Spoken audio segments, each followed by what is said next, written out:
Lady Jane Grey a été reine pendant seulement 9 jours avant d'être exécutée ce jour-là il y a 469 ans pour un coup d'État auquel beaucoup pensent qu'elle n'a même pas été impliquée. Lady Jane Grey a été nommée successeur du roi Édouard V juste avant sa mort en juillet 1553. Il a écrit son projet de succession, nommant le jeune de 16 ans comme héritier dans le but de garder sa sœur aînée, Marie, plus tard la reine Marie. Loin du trône. Cependant, alors que Jane a été officiellement proclamée reine, son règne a été de courte durée et elle a rapidement été victime de la bureaucratie et des rébellions. Après un règne de 9 jours, Jane a été arrêtée, emprisonnée et condamnée à mort. Le 12 février 1554, elle est exécutée à Tower Green. Selon certains témoignages, Jane était une spectatrice innocente lors d'un coup d'État qui lui a coûté la vie, mais certains historiens ont affirmé que la jeune reine avait joué un rôle plus actif dans sa disparition éventuelle. Enfance prometteuse. Lady Jane est née dans une famille de haut rang, la fille d'Henry Grey, duc de Suffolk et de Francis Brandon, qui était la fille de Marie Tudor, la plus jeune sœur du roi Henri VIII. Ils étaient régulièrement à la cour royale. Ses parents se sont assurés qu'elle était bien éduquée, selon l'historienne et auteure Alison Weir, qui a expliqué que Jane était brillante, capable et une érudite exceptionnelle.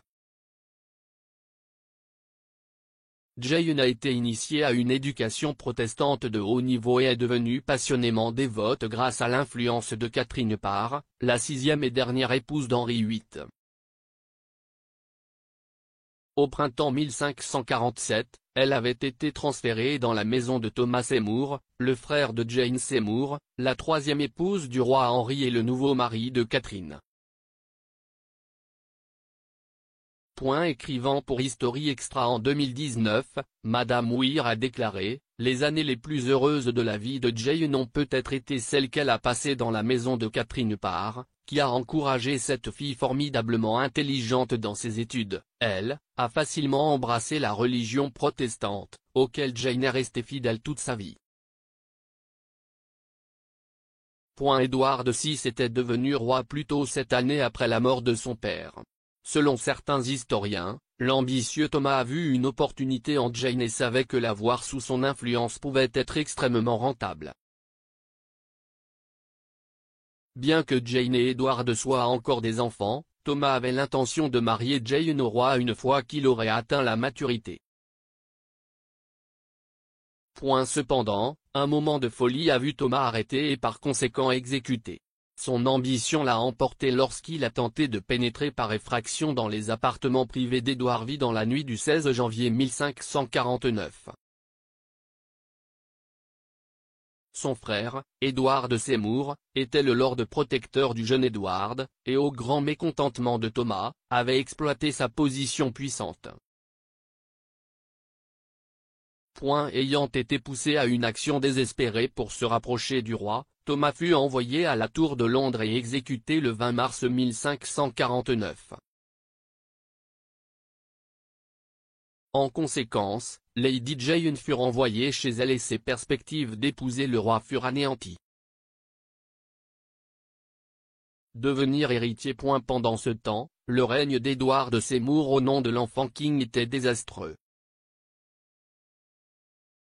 En 1549, l'Angleterre était au bord de la faillite et les membres du conseil privé avaient tenté de l'écarter du pouvoir.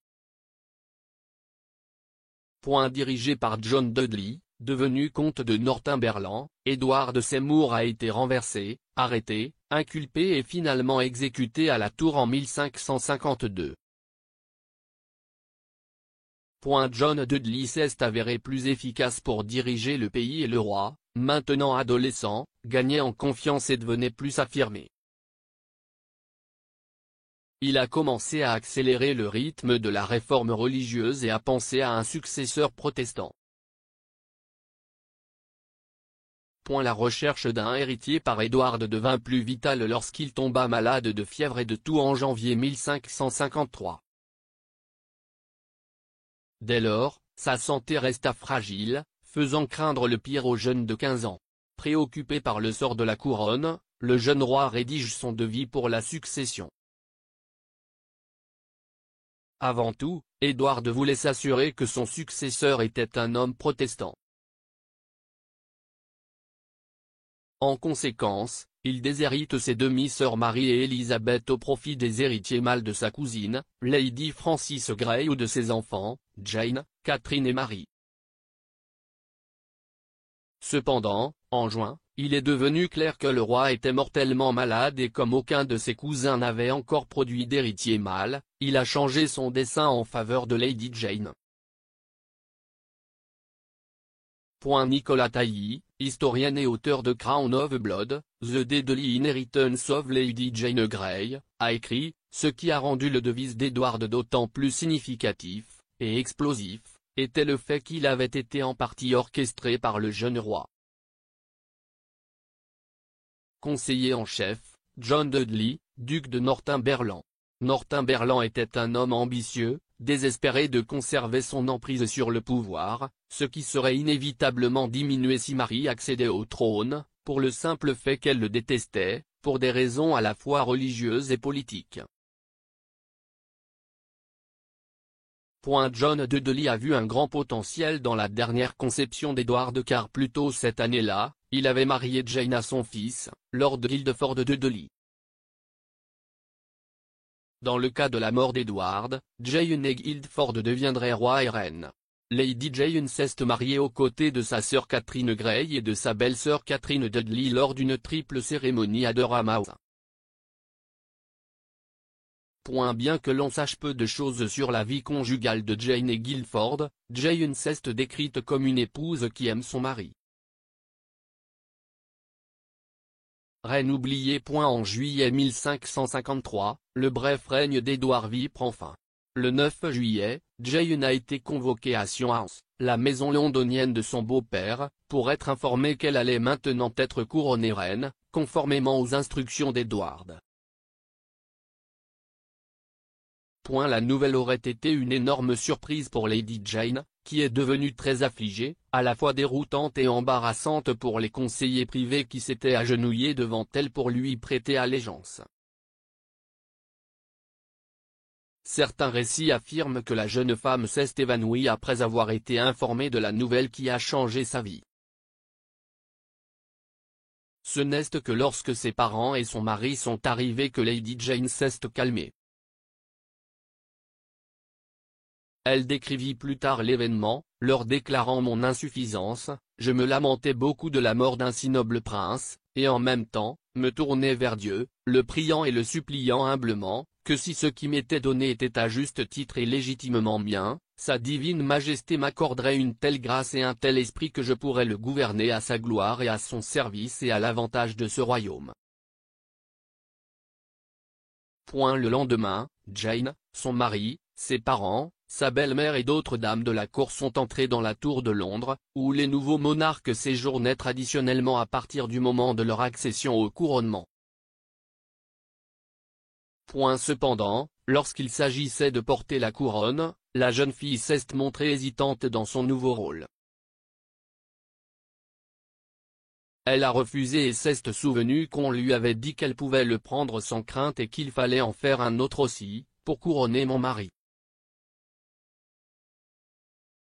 Ce que j'ai, pour ma part, entendu vraiment avec un esprit troublé, et avec de la mauvaise volonté, même avec un chagrin et un déplaisir de cœur infini. Le règne le plus court d'Angleterre. Alors que le règne de Jane ne faisait que commencer, le plan s'effondrait. Le docteur Tailly a expliqué, les habitants de Londres, qui étaient extrêmement favorables à la revendication de Marie sur le trône, ont accueilli l'accession de Jane avec choc et hostilité, à tel point que l'ambassadeur impérial a rapporté que personne présent n'a montré le moindre signe de réjouissance. Marie, fille unique d'Henri VIII et de Catherine d'Aragon, écrivit au conseil privé pour demander à être nommée reine. les membres du conseil, l'archevêque de Canterbury et plusieurs autres hommes puissants, ont tous sous-estimé la force du soutien à la princesse catholique, lui conseillant d'être silencieuse et obéissante dans une réponse commune. Cependant, réalisant qu'il avait fatalement mal évalué la popularité de Marie, ils levèrent une petite armée pour capturer Marie au château de Framlingham. Mais Marie, la fille du tyrannique Henri VIII, n'a pas perdu de temps pour lever une armée plus nombreuse, ce qui a conduit John Dudley à battre en retraite. Avant qu'il n'ait réussi à retourner à Londres, le conseil avait basculé en faveur de Marie et elle fut proclamée reine le 19 juillet 1553. Emprisonnée dans son palais. Jane, qui était toujours à la Tour de Londres, a ensuite été abandonnée par ses confidents. Son père s'est précipité pour proclamer Marie à Tower Hill, et sa mère et ses dames d'honneur ont rapidement suivi. John Dudley a été déposé ce mois-là, tandis que Jane et Guildford sont restés à la tour, qui s'était rapidement transformée du palais de la reine à sa prison. De son beau-père, Jane aurait dit, « Il m'a amené, ainsi que notre stock, dans la plus misérable calamité et misère par son ambition démesurée. » Le docteur Tailly a écrit, Marie était impatiente de commencer son règne en faisant preuve de clémence et, à la mi-août, elle avait laissé entendre à ceux de la cour qu'elle ne pouvait pas être amenée à consentir à ce qu'elle, Jane, meure. Non seulement Jane était sa cousine, mais Marie était également très consciente de la jeunesse de Jane et du fait qu'elle avait été manipulée. Il semblait que la vie de Jane était en sécurité. Coup d'état coûteux. Jane et Guildford ont été jugés pour haute trahison en novembre 1553 et ont été inculpés et condamnés à mort. Mais Marie Ier a été miséricordieuse et leur a accordé un sursis, permettant au couple de rester en tant que prisonniers de rang. Cependant, tout a changé en 1554. Marie, une fervente catholique, avait l'intention d'épouser le détesté Philippe II d'Espagne, ce qui la rendait profondément impopulaire. Une série de soulèvements, y compris la rébellion protestante de Wyatt, s'ensuivit. Bien que les conspirateurs n'aient pas l'intention de remettre Jane sur le trône, son père a été impliqué dans le complot et a finalement mis Jane et son mari dans une situation difficile. Le docteur Tailly a écrit, Jane n'avait rien su de la rébellion mais maintenant, alors qu'elle languissait dans la tour, elle était peut-être douloureusement consciente que sa vie dépendait de son issue. Son échec a scellé son destin. En existant simplement, Jane ne devenait plus une menace pour Marie, qui ne pouvait pas se permettre de laisser vivre sa cousine. La reine a proposé d'épargner sa vie si elle se convertissait au catholicisme, mais Jane, une protestante passionnément dévote, a refusé. Marie a accepté à contre-cœur les conseils du conseil privé et a ordonné les exécutions de Jane et Guildford. Le 12 février, Guildford a été emmené à Tower Hill et décapité. Jane a regardé de sa fenêtre son corps sans être amené à la chapelle. On dit qu'elle s'est exclamée, « Oh, Guildford, Guildford !» Vêtue de noir, elle prononça un dernier mot digne, entre autres. « Bonnes gens, je suis venu ici pour mourir, et par une loi j'y suis condamné, le fait en effet contre l'altesse de la reine était illégal et le consentement de ma part. Je me lave les mains en toute innocence devant la face de Dieu et la face de vous, bon peuple chrétien, aujourd'hui. » Elle a demandé au bourreau de l'expédier rapidement et a noué un bandeau autour de ses yeux. Mais alors qu'elle cherchait aveuglément le bloc, la panique l'envahit et elle cria, « Que dois-je faire? Où est-il » Après que quelqu'un soit intervenu pour l'aider, Jane a posé sa tête sur le bloc.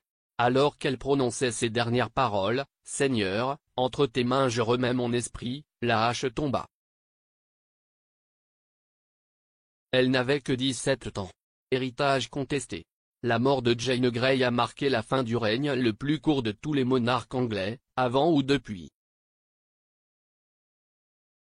Mais on ne se souvient pas beaucoup d'elle en tant que reine, aucune nouvelle loi, politique ou proclamation n'a été adoptée pendant son règne de 9 jours. Après le règne infructueux de Marie Ière, Lady Jane est devenue une martyre protestante.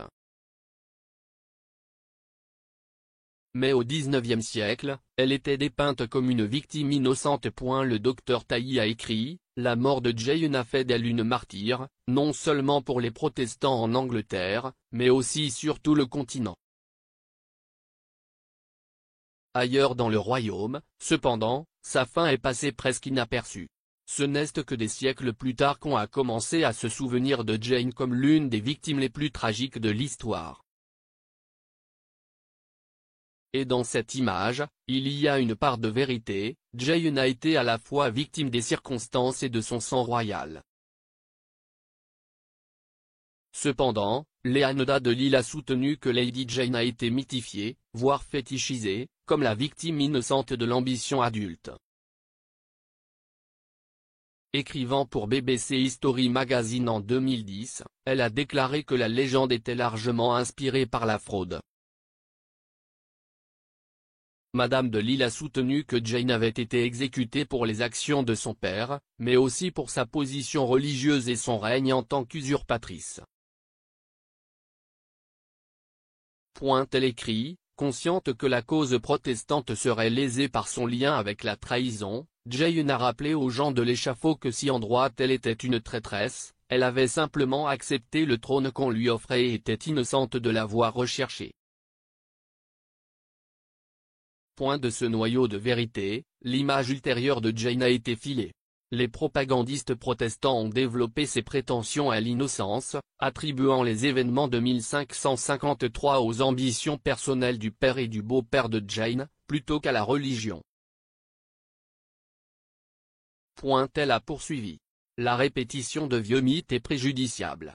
Parce que le règne de Jane a été traité pendant si longtemps comme le produit des ambitions de quelques hommes, ou des espoirs naïfs d'Édouard V, il est considéré comme une brève interruption, sans conséquence.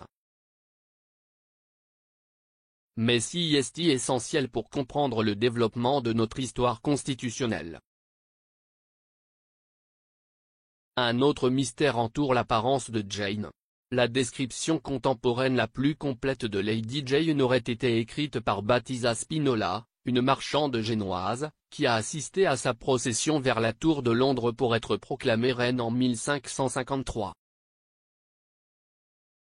Cependant, Madame de Lille a déclaré cette célèbre description de Jane comme fausse, créée par Richard Davy, auteur de la biographie de 1909 The Nine Days Queen, Lady Jane Grey et Her Time.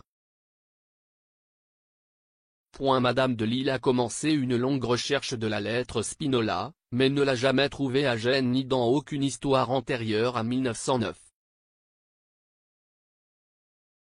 Et il est devenu clair que la lettre est un faux qui mélange des détails de sources contemporaines avec de la fiction.